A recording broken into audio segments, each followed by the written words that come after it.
안녕하세요. 오늘도 사연살롱을 찾아주셔서 감사합니다. 저는 서울에 거주하는 30대 여성이에요.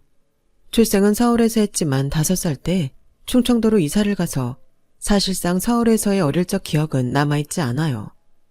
충청도에서 고등학교까지 나왔고요. 대학은 경기도에 있는 곳으로 갔답니다. 도저히 못 버텨서 중간에 휴학을 했다가 영영 학교 생활로 돌아가지 못한 채 자퇴라는 길을 걸었죠. 굳이 대학 졸업장에 사활을 걸고 싶지 않았던 마음도 당시에는 컸거니와 저를 의도적으로 왕따시키고 헛소문을 만들어 퍼뜨리는 과 동기들 때문에 인간에 대한 불신에 걸렸었고 너무 힘들어서 대학을 그만둘 수밖에 없었네요. 저희 부모님께서는 충청도의 시골에서 작게 농사를 지으시면서 동네에 오래된 작은 슈퍼를 운영해 오셨어요. 서울에서 살다가 충청도행을 택하셨던 것도 저희 친할아버지 친할머니께서 운영해 오신 작은 슈퍼를 물려받기 위함이셨답니다. 그때 할아버지께서 암 진단을 받으셨거든요.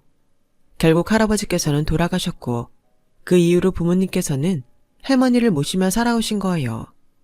할머니께서는 건강이 날로 안 좋아지셔서 제가 대학을 자퇴하게 됐을 무렵에는 늘 예민하게 신경이 곤두서 계셨죠. 그래서 저는 집에 있기 싫어서 하루 종일 밖에 있고 싶은 마음에 일을 다녔어요. 빵집에서 매장 관리 아르바이트를 했고 영어학원에서 자습실 감독 아르바이트도 했었죠. 오래 꾸준히 했더니 영어학원 선생님들이 저를 좋게 봐주셔서 초등학교 저학년 학생들을 상대로 간단한 영어 문장을 가르쳐주는 수업을 진행하게 되었어요. 사실은 적성에도 썩 맞지 않았고 그저 집 밖을 나와서 적은 돈이나마 벌고자 했을 뿐이었는데 말이죠. 속으로는 이게 맞나 라는 생각을 하면서도 다른 선택지가 딱히 없어서 일을 다니던 때에 저에게 인연이 찾아왔어요. 바로 남편을 만나게 되었던 건데요. 남편은 원래 서울에서 일을 다니고 있다가 충청도로 파견 근무 같은 걸 나온 상태였어요. 사실 그건 남편이 간절히 원해서 충청도로 근무지를 옮긴 것이었다고 해요.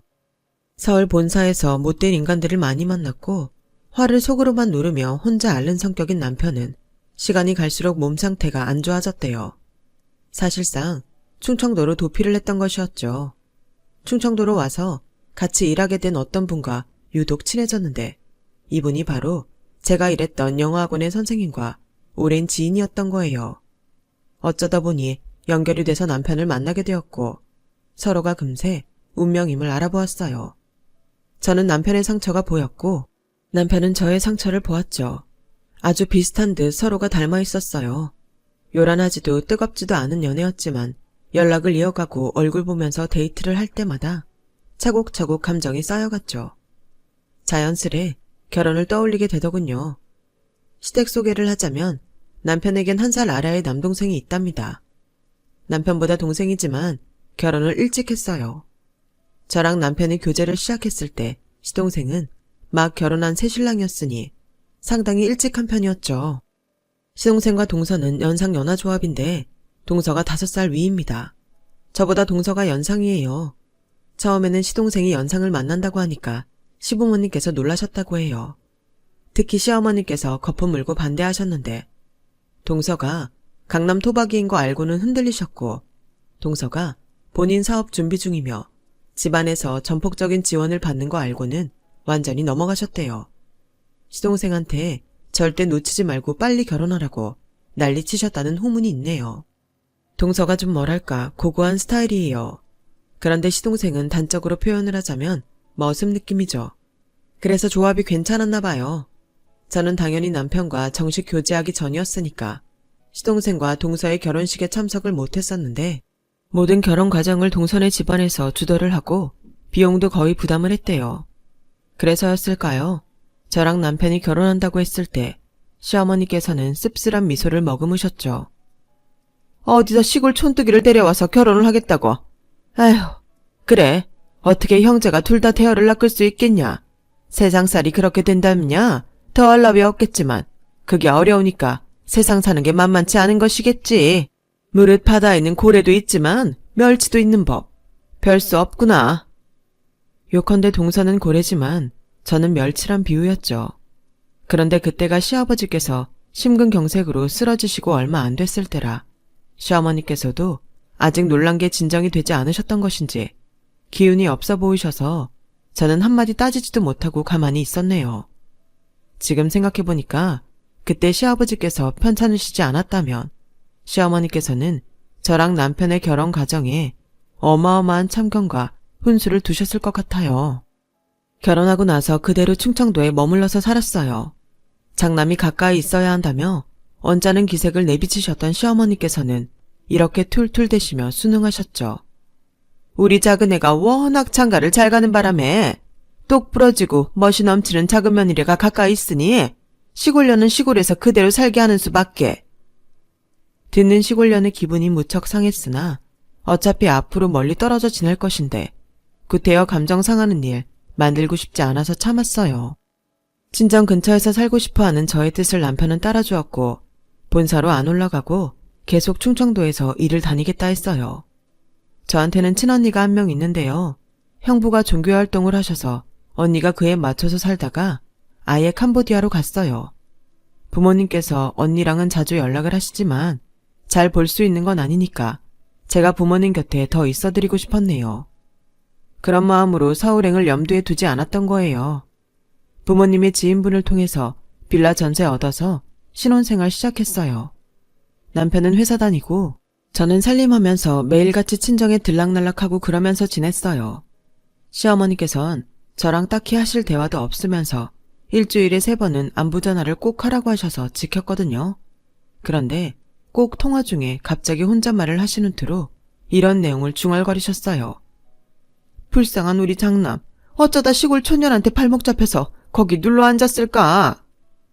한창 젊은 나이인데 시골에 틀어박힌 장남을 생각하면 가슴이 미어진다고 하시길래 어느 날은 제가 왠지 자존심이 상해서 권유를 드렸어요. 여기 동네 좋아요 어머님. 시골이긴 해도 차 타면 10분 만에 번화가인걸요. 한번 날 잡고 놀러 오세요. 나는 태생이 서울 사람이라 암만 시골을 가봐도 영 좋은지를 모르겠더라. 아휴. 그런데 한숨을 쉬시면서 거절하셨고요. 저희 부모한테 주말마다 서울 올라오라고 채근하셨죠. 한 번은 올라가서 다 같이 저녁을 먹었는데요. 동서는 저녁을 먹는 둥 마는 둥 하면서 계속 휴대폰만 보더라고요. 솔직히 시부모님과 함께하는 자리인데 그건 예의가 아니잖아요. 그래서 제가 좌불안석으로 동서한테 많이 바쁜가 보다고 애둘러서 조용히 말해줬어요. 그랬더니 동서가 고개만 끄덕였어요. 당황한 제가 사업 운영 잘 되고 있냐고 형식적으로나마 물어봤죠.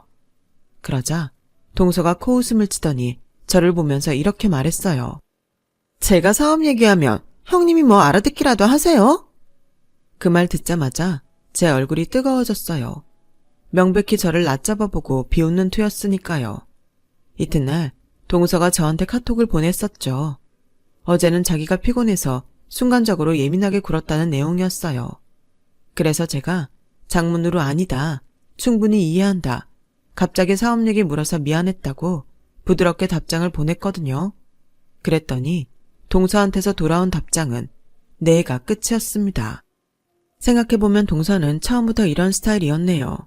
저희 부부 결혼식 날에 동서는 신부 대기실로 와서 저를 아주 노골적으로 훑어보더니 이런 말을 했었어요. 이건 좀 그렇다. 너무했네. 너무 별로네. 제가 너무 황당해서 쳐다봐줬더니 동서가 어색한 웃음을 지었었죠. 형님 체형에 그 드레스가 베스트는 아닌 것 같아서 혼잣말한 거예요. 마음 쓰지 마세요. 결혼식 날의 주인공답게 오늘 예쁘시네요. 이런 식으로 딱 잘라 수습하고 휙 돌아섰던 그런 사람이 동서였네요. 눈에 쌍심지를 켜고 저를 쳐다보시는 시어머니에 이어서 왠지 모르게 얄밉고 벽이 느껴지는 동서까지. 저는 결코 서울 나들이가 달갑지 않았답니다. 하지만 제 뜻대로 상황이 흘러가진 않았어요. 남편의 부서가 본사의 방침에 따라 충청도에선 없어지게 되었거든요. 남편은 일을 그만두든지 본사로 돌아가든지 양자택일이었어요. 저는 남편을 수년 겪어봤으니까 속에 담아두고만 사는 그 성격을 알았기에 떠봤죠. 혹시 본사에서 일하고 싶은 마음이 있는 거면 솔직히 말해달라고요. 그랬더니 고민하면서 저한테 본심을 털어놨어요. 사실은 예전에 그렇게 쫓기듯 본사를 떠났던 과거의 내 모습이 나에게는 지워지지 않는 낙인 같아서 늘 속상했어. 그래서 본사로 돌아가서 보란듯이 해내고 싶은 욕심이 있는 것 같아. 충청도의 조용한 동네에서 저랑 사는 것엔 불만이 없으나 본사에서 힘든 상황을 피해 도망쳤던 과거 때문에 그걸 극복하고 싶은 욕망이 남편에게 있었던 것이죠. 저랑 남편은 대략적인 짐을 챙겨서 우선 시댁에 들어가게 되었어요. 어쩌다 보니 상황이 그렇게 자연스레 흘러가더라고요. 시댁에서 지내며 저랑 남편이 살 집을 알아보게 된 거예요. 그런데 각오를 다진 후였음에도 시댁에서 시부모님과 사는 건 고역이었답니다. 사흘 버티고 너무 힘들어서 남편한테 그랬어요. 모텔이든 호텔이든 나가서 지내고 싶다고요. 곧이곧대로 제 말을 알아들은 남편이 시부모님께 불편하니까 나가서 지내겠다. 이런 식으로 말을 해버렸고요. 시아버지께서는 무척 서운해하셨고 시어머니께서는 눈을 째리시며 저한테 말씀하셨죠. 앞으로 서울에서 계속 살 거면 좋든 싫든 우리랑 보고 살아야 하는 거 아니니? 그런데 벌써부터 싫은 티 팍팍 내면서 네 멋대로만 굴겠다고 하다니. 시골 정서가 바로 이런 거니? 내키는 대로 하면 장땡이야? 아니에요, 어머님. 제가 환경이 바뀌니까 너무 낯설어서 잠깐 투정을 부렸었나 봐요. 죄송합니다. 이런 게 을에 겪는 결혼 생활의 진통이겠거니 하면서 참았네요. 어른을 공경해야 마땅하다는 생각도 있었고요. 하지만 시어머니께서 자꾸 저를 깎아내리실 때마다 속이 끓는 건 어쩔 수 없었어요. 우리 장남이 집 때문에 전전긍긍을 하다니. 작은 애는 워낙 장가를 잘 들어서 아무 걱정 없이 아파트에서 사는데. 네? 어머님, 저희도 아파트에서 살 수 있는데요. 아파트에도 월세 매물 나와요. 바로 그 월세라는 게 문제라는 거잖아. 지금 세상에 어떻게 월세로 살 수가 있다니? 이게 말이나 되니? 대신 저희는 대출 없이 집을 구하는 거잖아요.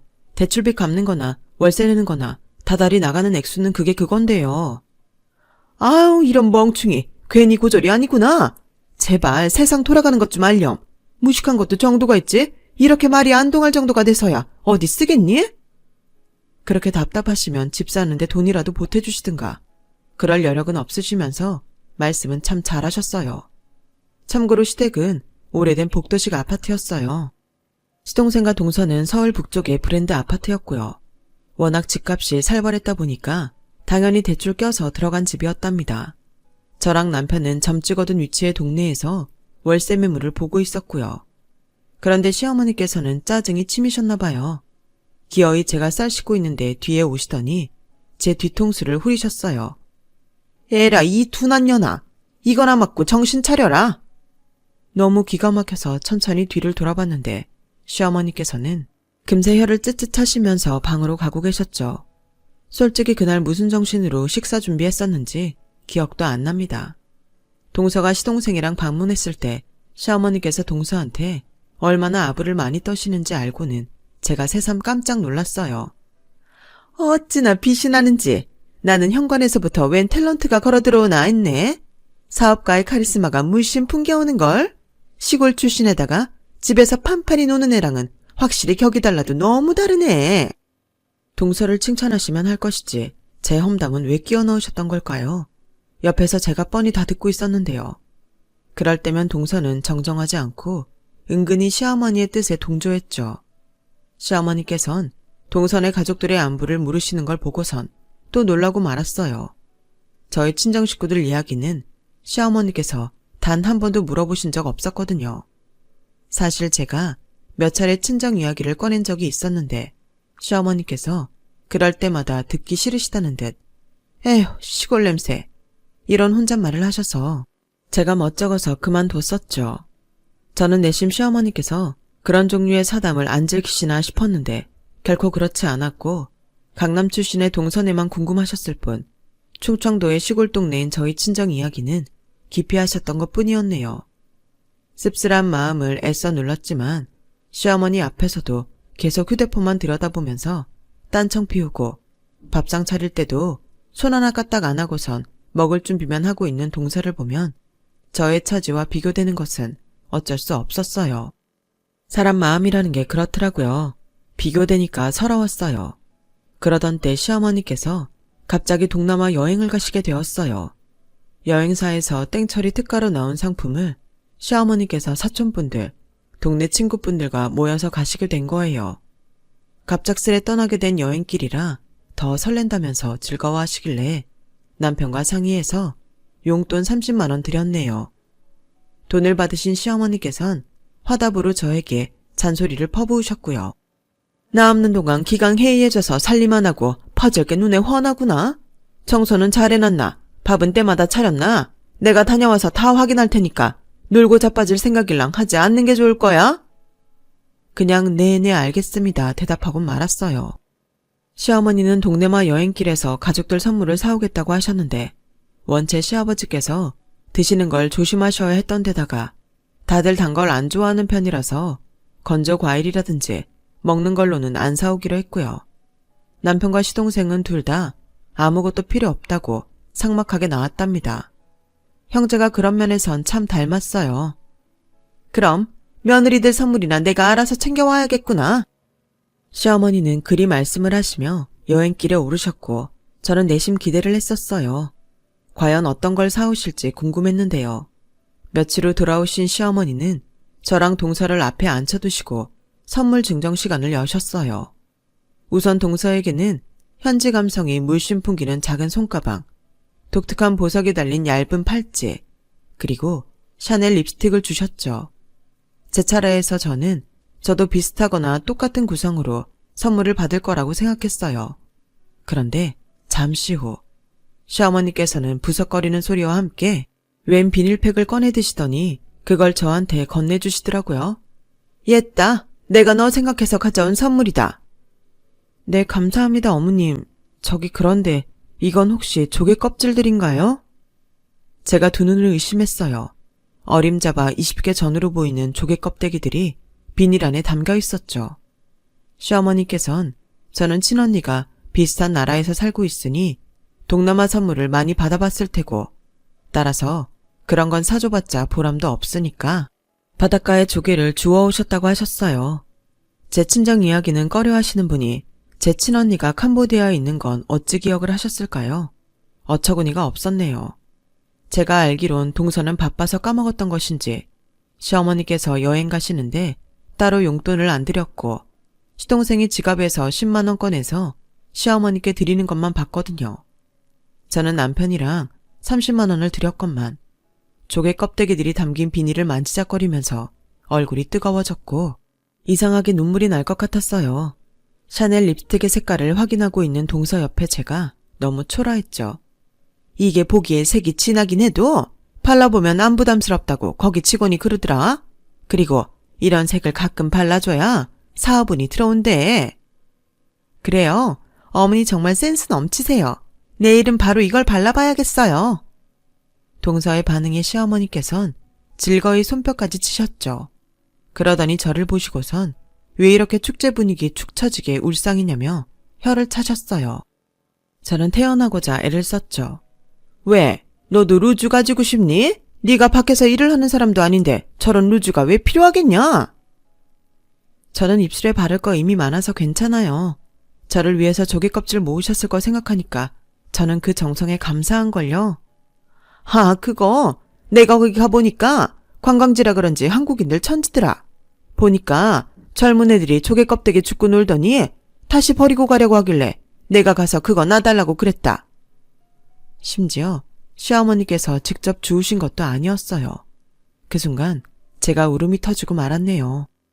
어머님 안 계신 동안에 저는 집안 구석구석 냉장고 안까지 청소 다 하면서 반찬 만들어 놓으면서 그렇게 열심히 지냈는데 솔직히 너무 서운합니다. 너는 서운할 것도 더럽게 없구나. 나이가 몇인데 눈물바람이야. 아우 머리 아파. 너는 왜 이렇게 애가 매사에 세련되지를 못하니? 그 촌발은 영영 씻을 수가 없는 거니? 가진 게 없는 시골 촌년이라서 그런지 소갈맹이도 간장종지가 따로 없구나. 이럴 거면 서울에는 왜 기어 올라왔어? 시골로 다시 돌아가. 더 이상 참을 수가 없었어요. 간단히 짐을 재빨리 챙겨서 시댁을 나섰고 제 등 뒤에 시어머니께서 몹쓸 것이라며 욕을 남기셨죠. 그런데 동서가 저를 따라 나오더니 한마디 날리더군요. 그런 성숙하지 못한 태도, 감정에 휩쓸리는 행동 보기 안 좋네요. 가라앉히세요. 말씀 감사하지만 신경 안 써주시면 더 감사할 것 같아요. 이보세요, 형님. 내가 형님보다 하나부터 열까지 다 잘났고 인생 선배임에도 형님 대우해드렸잖아요. 그런데도 뭔 불만이 많으세요? 진짜 상대하기도 싫어서 동서를 무시하고 돌아섰어요. 정신없이 충청도 집으로 내려갔고 그제서야 휴대폰에 찍힌 남편의 부재중 전화들을 받죠. 남편한테 전화해서 말했어요. 동남아 여행 갔다 온 기념으로 남이 준 조개 껍질을 선물로 주는 시어머니를 도저히 보고 살 자신 없다고요. 아무리 그래도 자리를 박차고 나가면 어떡해. 대화로 더 풀어봤어야지. 오빠는 어머님이랑 대화 잘해서 잘 풀고 잘 살아. 나는 거기서 빠질게. 제가 기운 없이 대답하곤 전화를 끊었어요. 그리곤 밤늦게 시어머니의 전화가 걸려왔는데 안 받았더니 카톡을 남기시더군요. 아들하고 이간질시키는 며느리가 최고로 못된 며느리다. 근데 그게 너였구나. 이렇게 보내신 걸로 봐선 남편하고 싸우신 모양이었죠. 저는 날이 밝자마자 친정으로 갔어요. 서울에 있어야 할 제가 아침에 등장하니까 부모님께선 깜짝 놀라셨죠. 저는 아무래도 이혼하게 될 것 같다고 말씀드렸어요. 있었던 일도 다 털어놨고요. 항상 이런들 어떠하리 저런들 어떠하리 이렇게 사시는 분들이 부모님이신데요. 제가 눈물까지 눈에 매달고 심각하게 말하자 진지하게 받아들이시더군요. 시댁으로부터 무시당하는 이유가 뭐냐고 아버지께서 물어보시길래 솔직하게 제 생각을 말씀드렸어요. 서울 가서 월세집 보고 다닐 때부터 저를 깔보시는 게 심해졌고요. 강남이 친정인 동서랑 자꾸 비교당해요. 시골 출신인데다가 고졸인 제가 서울에서 변변찮은 직구에서 살 거라고 시어머니는 생각하시고요. 저 때문에 당신의 장남 인생이 구질구질해졌다고 질색을 하고 계세요. 부모님께 이런 이야기를 전해드리는 것 자체가 불효인 것 같아서 너무 죄송했어요. 부모님께서는 가만히 듣고 계셨고요. 그런데 그날 오후에 남편이 왔어요. 급하게 회사에 반차 내고 내려왔다고 하더군요. 자기가 가만히 생각해보니까 조개 껍데기 선물은 선을 넘은 것 같다고 했어요. 저희끼리 대화가 끝난 후에 부모님께서 남편을 호출하셨어요. 우리 딸은 더 이상 이런 결혼 생활을 못하겠다고 하는데 자네 생각은 어떤가? 이참에 사부인께서 염원하시는 대로 우리 딸보다 더 잘난 여자를 찾아볼 마음은 없나? 아버지의 말씀에 저는 놀라고 말았는데 옆에서 남편은 눈 하나 깜짝 안 하더니 조용히 대답했죠. 저는 강남 출신 아내, 사업하는 아내, 그런 거 다 필요 없습니다. 그런 거 생각해서 제가 이 사람 만난 거 아닙니다. 힘들 때 기대고 싶어서 만났고 서로 의지하고 싶어서 결혼했어요. 제 인생 최고의 선택입니다, 장인어른. 그래, 그럼 됐네. 서울 올라가서 빨리 집부터 구해. 월세든 전세든 매매든 돈은 우리가 대줄 테니까. 예? 집값을 대주시겠다니 그게 무슨 말씀이신지. 우리가 괜히 노모를 모시면서 사는 집이 아니거든. 이 동네 이 지역에 우리 어머니 소유의 땅이 얼마나 많은데 우리 집 속된 말로 땅 부잣집이야. 남편은 너무 놀란 나머지 말문이 막혀 있었고 저도 당황스러웠죠. 할머니께선 보통 황소고집이 아니신 분이라 돌아가실 때까지 무조건 재산을 한 푼도 손에서 내놓지 않으실 거라고 호언장담하신 분이거든요. 그걸 제가 다 뻔히 알고 있는데 할머니 재산을 아버지께서 거론하실진 몰랐어요. 그런데 부모님께선 제 상황 듣고선 굳게 각오를 다지신 모양이었더군요. 할머니 설득에 들어가신 거예요. 할머니께서는 귀가 좀 안 들리시고 성격이 무진장 괴팍하세요. 남들 얘기 절대 안 들으시고 설득 당하시는 분도 아니에요. 그럼에도 제가 겪은 일화를 저희 부모님께 들으시고는 기함하셨어요. 뭐시? 그 육실할 놈의 것들이 내 손녀를 업신여겨? 가방끈 짧고 시골 촌뜨기에다가 돈도 없다면서 무시를 해버렸다고. 이런 개같은 서울 촌년들을 보았나. 애미야, 삼거리 부동산 김씨 당장 불러와라. 팔아치울 땅부터 보게.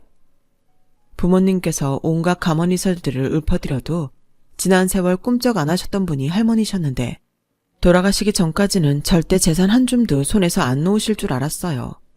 그런데 저 때문에 마음을 돌리실 줄은 상상도 못했답니다. 그리고 친언니한테 연락을 했는데 전혀 재산 욕심 따위 없다면서 저보고 할머니께서 재산을 물려주시면 그거 혼자 다 써도 상관없다고 하더군요. 형부도 마찬가지였어요. 어쩐지 내가 지난달부터 처제 생각이 자꾸만 나서 기도를 하게 되더라고. 열심히 기도한 보람이 이렇게 돌아왔나 보다, 처제. 우리는 돈 욕심 없어. 다음에 우리가 한국 들어가면 맛있는 삼겹살이나 구워줘. 돌아가는 모든 상황이 얼떨떨했네요. 저랑 남편은 시댁에 가서 몇 되진 않지만 어쨌든 저희의 짐을 챙겼어요. 시어머니께서는 저를 보시자마자 사과를 하라고 하시더군요. 그 요구를 받아챈 건 남편이었네요. 이 사람 모욕하고 상처 주신 거 너무하셨어요. 이 사람 건드리는 건 저를 건드리는 거라고요. 저한테 동생보다 못한 형이라고 그렇게 저를 욕하신 거나 다름없어요. 남편의 말이 끝나자마자 시어머니는 돌연 제 뺨을 치셨어요. 부릅뜬 눈으로 저를 노려보면서 말이죠. 더 이상 가만히 있을 죄가 아니었기에 조개 껍데기 담긴 비닐봉지 그거 가져와서 부엌 싱크대에다가 퍽퍽 내리쳤습니다. 조개 껍데기들이 산산조각 나기 시작했죠. 와, 이제야 속이 시원하네요, 어머님. 너 지금 이게 뭐하는 짓이야? 어디서 이런 싸가지 없는 행태를 부려? 어머님, 박살난 조개 껍질 붙이실 수 있으세요? 되돌려 놓으실 수 있으세요? 없겠죠. 그런 것처럼요. 저희 관계는 끝났습니다. 치라라고 자빠졌구나. 못 배워먹은 시골년이 끝까지 봐라 그래? 내 아들 서울에 두고 너만 내려가라. 처음부터 너를 받아주는 게 아니었어. 작은 며느리처럼 내가 기똥차게 잘난 며느리 네 자리에 새로 얻을 거니까 너는 이만 꺼져. 끝까지 발악을 하는 사람은 제가 아니라 시어머니셨죠. 분해서 미치겠다는 듯 발까지 동동 구르시며 말씀을 하신 시어머니 곁으로 다가온 남편이 조용히 얘기했어요. 엄마, 재수씨 집안보다 이 사람 집안이 더 잘 살아요. 우리가 욕심 안 내고 살아서 그간 지원을 안 해주신 것뿐이지 사실은 돈이 차고 넘칠 만큼 있는 집안이라고요. 뭐라고? 넌 갑자기 웬 뚱딴지 같은 소리야? 얘네 집이 잘 살기는 무슨? 애써 부정하시는 시어머니의 목소리가 그리고 무엇보다 눈동자가 한없이 떨리고 있었어요. 남편은 한숨을 푹 내쉬면서 얼른 짐을 마저 챙겨 들었고요. 저는 조개 껍데기가 박살난 봉지를 쓰레기통에 휙 쳐박았죠. 현관에서 신발을 신으며 뒤를 돌아봤을 때 시어머니께서 바닥에 털썩 주저앉으시는 모습이 보였죠. 저는 남편의 손을 꼭 잡고 나오면서 다짐했어요. 2번 다시 이 망할 시댁으로는 안 오겠다고 말이죠. 저희 부부에겐 천운이 따랐는데요. 갑자기 미국에 들어가게 된 분들이 한국에서 집을 정리해줄 가족이 마땅치 않아서 급처로 집을 내놓았던 거예요. 매물 나오자마자 발견하고 그쪽에 연락을 드렸고요. 그런데 정말 신기한 일이 벌어졌어요. 저희 부부랑 이런저런 대화를 나누시던 분들이 제 친언니랑 형부가 캄보디아에 있다는 얘기를 들으시곤 깜짝 놀라시는 거예요. 자기네 친척들이 캄보디아에 살고 있는데 이런 인연이 또 어딨냐면서 1,000만 원을 더 깎아주셨네요. 당시에 그 아파트 평균 매매가에 훨씬 못 미치는 가격의 상격이었어요. 거기에 그치지 않고 웬만한 가전 가구들도 저희한테 넘기시며 팔아서 살림에 보태 쓰라고 하셨죠. 세상에 어쩜 이런 일도 일어나나 싶었네요. 친정에서 돈을 대주셔서 그 집 결국 구입을 했고요. 제 명의로 했어요. 남편이 공동명의 하지 말고 제 걸로만 하라고 그랬어요. 남편이 그렇게 나오니까 남편에 대한 애정, 신뢰가 더욱 강해지더군요. 그때까지만 해도 시어머니는 자존심 부리지 말고 사과하러 찾아와라. 이렇게 태도를 고수하고 계셨는데요. 저희가 그 아파트로 들어간 거 아시곤 뒤로 넘어가셨어요. 이건 말도 안 된다. 네 명의로 집을 샀다고? 도대체 네가 어떻게 마포구 역세권 아파트를 사들일 깜냥이 된단 게야? 어떻게 이런 일이? 친정이 원래 좀 사는데요. 서울 사람 기준에서는 그게 어느 정도로 보일지 몰라서 그냥 말씀 안 드리고 있었어요. 그런데 시골 사람 기준이 아니라 서울 사람 기준으로 봐도 제 친정이 부잣집이었나 봐요. 그럴 수가. 얘, 내가 집들이는 언제 가면 좋겠니? 너 전에 아기찜 좋아한다고 했던가? 아, 혹시 갈비찜이었나? 내가 나이가 들어서 그런가 헷갈리네. 너한테 심하게 굴었던 것도 다 내가 노망이 나서 그랬던 거란다. 이해하지? 제가요, 어머님 번호 차단하는 걸 깜빡해서 전화를 받은 건데 통화 끝나면 바로 번호 차단하려고요. 그동안 다채로운 추억 안겨주셔서 감사했고요. 성실하고 우직한 아들 키워내주셔서 감사해요. 제가 그 아들 데리고 잘 살게요. 시어머니께서 거의 발작을 하시는 듯 숨 넘어가는 소리를 내셨는데 저는 이미 휴대폰을 귀에서 멀리 뗀 상태였어요. 느긋하게 통화 종료 버튼을 누르면서 제 안의 채증이 사라지는 걸 느꼈네요. 남편이 워낙 무력한 스타일이긴 해도 기면 기고 아니면 아닌 성격이거든요. 시어머니께서 제 뺨을 치신 그 순간에 남편은 오롯이 제 편으로만 살겠다고 결심을 했대요. 애가 타신 시어머니께선 얼마 후에 제 친정집을 찾아가셨어요. 한우 세트를 들고 가서 저희 부모님께 비셨대요. 그런데 하필이면 그날 할머니께서 유독 상태가 안 좋으셨나 봐요. 가끔 정신이 오락가락 하시는데 그때 시어머니께서 잘못 걸리신 거죠. 너 누구야? 뭐 하는 년이야? 모르는 년이 우리 집에 들어왔어? 오라, 그렇다면 네가 바로 도둑년이구나. 방에서 튀어나오신 할머니께서 시어머니의 머리채를 움켜쥐셨답니다. 시어머니께선 머리칼 다 뜯기셨대요. 그 광경 때문에 아직도 심장이 벌렁거린다고 엄마가 말씀해 주셨는데 상황을 전해 듣던 저는 웃음이 나서 혼났네요. 아, 그리고 동서요. 몇 달 안 지나서 사업 망했어요. 동서는 애써 본전치기였다고 좋은 인생 경험이었다고 말했다지만 어느 날 시동생이 술에 잔뜩 취해서 남편한테 전화하는 바람에 전말이 다 들통났어요. 사업 완전히 말아먹고 그거 사업 망해서 생긴 빚만 1억 7천이 넘어. 처가에서도 잔뜩 화가 나서 도와주기 싫어하더라. 이거 어떡하면 좋냐? 형, 나 요즘에 너무 힘들다. 세상에, 그냥 망한 것도 아니고 쫄딱 망한 거였나 봐요. 그러거나 말거나 그냥 아무것도 모르는 척 했는데 동서한테서 먼저 연락이 오더군요. 형님, 서울 생활은 적응 다 하셨어요? 제가 맛집이나 쇼핑하기 좋은 곳들 좀 알려드리고 싶은데 형님 시간 편하실 때 같이 만나서 놀아요. 그나저나 형님, 카톡 사진 바꾸신 거 너무 멋지네요. 동서가 그토록 사근사근하게 굴 수 있는 사람인 걸 그때 처음 알았네요. 알고 보니까 동선의 집안의 다른 건수가 겹쳐서 이래저래 상황이 어려워진 모양이더라고요. 그렇게 신경 써줘서 고마워요, 동서.